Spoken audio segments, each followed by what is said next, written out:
of hands, who in the room has kids? And how many of you are better parents in public? We all are.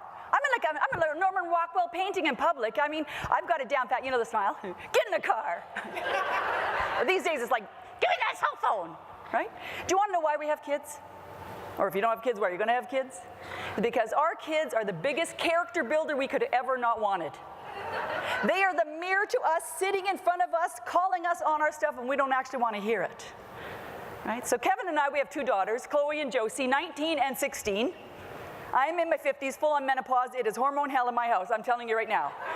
We do have a dog. He is male, but he's neutered, so he doesn't even count. But our kids call us on our stuff. And Chloe, I'm telling you, maybe it was like 2 years ago, I'm in a fluff. Like I'm going out to speak one morning, and I'm doing what I call is the witching hour, trying to get out the door with the kids and the lunches and the breakfast and everything. And Chloe says to me, Mom, are you always this cranky before you go out to be motivational? Yeah. But when she was just like 3, because I have been on the road traveling since before they were in my tummy. When she was just 3, we were up in the bedroom. She's helping me pack. And I think, oh my gosh, I'm going to show you a dress, Chloe, you've never even seen. And I go to the back of the closet and I pull out this dress. Not that it fits. What dress is it? My wedding dress. She'd not been to a wedding. She'd never seen a wedding dress. She's looking at it. She goes, oh, Mom. She goes, it's just like Cinderella. Try it on. I'm like, crap. Okay. So I squeeze into this 80s mermaid dress, and I'm standing there. And she's like, oh. She goes, Mom, you're beautiful. I said, yeah, look at the zipper. Because it's that far apart in the back. And if I would have been a smart mom that day, a smart woman, I would have just saw that moment for what it really was. That it didn't matter what size I was. It didn't matter how brilliant I think I am, or sometimes I'm not. It didn't matter how much money I made or any of that. If your kids are under 12 or over 25, you're it. You're the queen, you're the king, that's it. So she says, Mom, this is pretty funny. Let's go downstairs and show Daddy, right? So I said, okay. Now there's Daddy doing what Daddy loves to do, which is sit on the couch and do the thing. Click, click, click, click, which drives me crazy.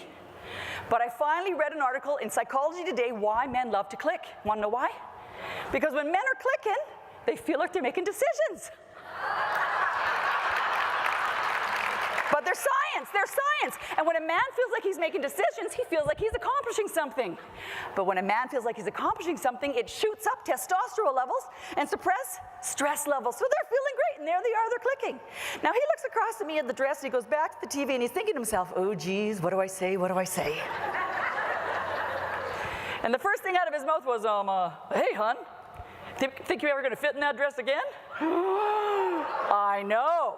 Now, how I responded, I can't repeat because it's not appropriate, especially when you're being filmed, okay?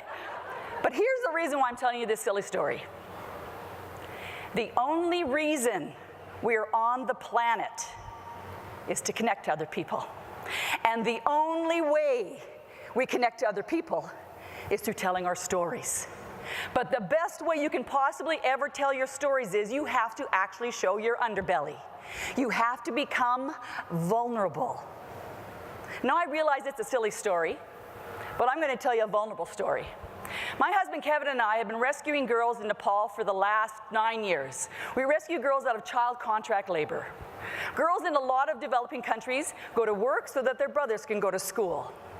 And so for the last 8 years, I've been lugging a suitcase of scarves no matter where I speak. It's part of my negotiation.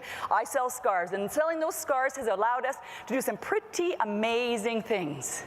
And here's how I position it. I want you just for a moment to try and imagine you have never had the thought, what do I want to do when I get older? You have never had that thought, but you can't because you've already had the thought. I am completely convinced that the only way we will ever eradicate poverty on the planet is through education. It's a no-brainer. True. But here's the thing that I'm ashamed of. Kevin says to me, you're good at scarf sales now, but you got to go to Nepal. No, I'd never been to Nepal. I'd never really been to a developing country, to be honest with you, and I knew going in I was going to be uncomfortable. I'm a princess. I love a good thread count. I do. And I knew there wasn't going to be a thread to count in Nepal. And I'm ashamed to say it that it took me pretty much the entire time of being there for me to actually see the country.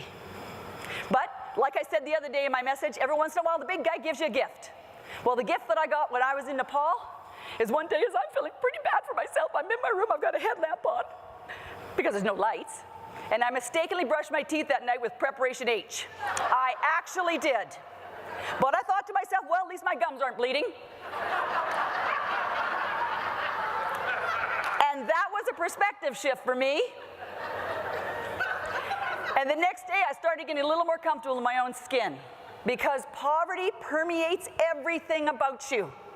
Senses, every sense is just overwhelmed. But I finally saw the color. I finally saw the people. Please make yourself vulnerable. Tell your stories because we'll do some amazing things on the planet when we do. Thank you.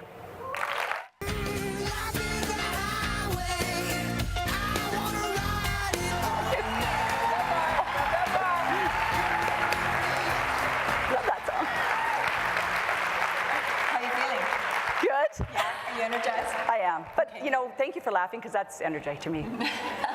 Well, the audience is energized too.